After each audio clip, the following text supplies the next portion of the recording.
What happens when a pastor promises heaven but delivers hell? When he looks into your eyes, quotes the Bible, and says, God will triple what you give. And then disappears with everything you own. This is not just a story about fraud. It's about how faith, desperation, and one man's twisted dream stole $500 million from 18,000 people and nearly led to the creation of a new, white supremacist nation. Gerald Payne wasn't born a pastor. In the 1980s, he was a Florida contractor until he got caught stealing and lying to a grand jury. He served time. But while behind bars, Payne said he found God. And when he walked out of that prison, he didn't come out a changed man. He came out with a plan. A plan to hide his greed behind a pulpit. In 1993, Gerald and his wife Betty founded Greater Ministries International, but they didn't just rent a church. They rented a former bank with 14 safes and 2 massive vaults. That wasn't holy ground. It was a financial fortress. On the surface, it was all charity and scripture. But behind closed doors, Payne and ex-con James Ma were drafting a scam. It started small. Payne told his congregation he'd had a divine vision. Give, he said, and it shall be given unto you.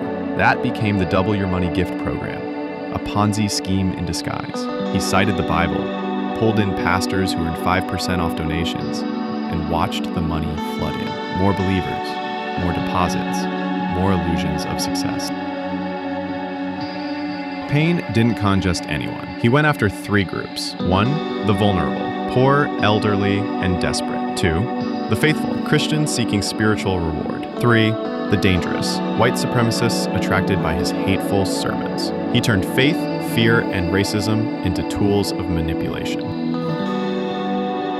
Gerald Payne wanted more than money. He wanted a country. He claimed GMI would invest in gold, silver, real estate, but none of it existed. He went to Africa to meet Liberian officials. He searched for Caribbean land. His vision? A new nation with its own currency, legal system, and a place for pure white American Christians. The illusion grew. In 1998, authorities shut down a GMI-affiliated bank in Colorado. Suddenly, Payne couldn't pay his investors. He handed out fake gold certificates and land deeds for an imaginary island. The faithful began to revolt. The lawsuits started. And the FBI, who had been watching for 4 years, prepared to move in.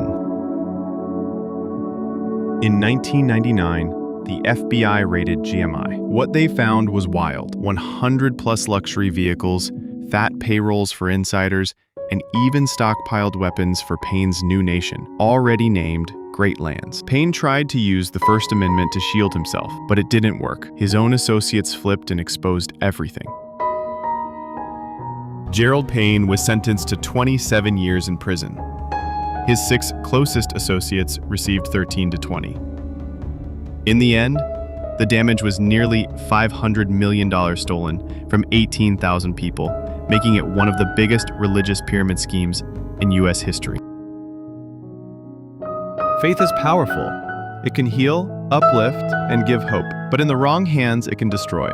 Gerald Payne proved that. He didn't just steal money. He stole trust, faith, and futures. And the scariest part? There are more Pastor Paynes out there today, hiding behind Scripture, hiding behind God.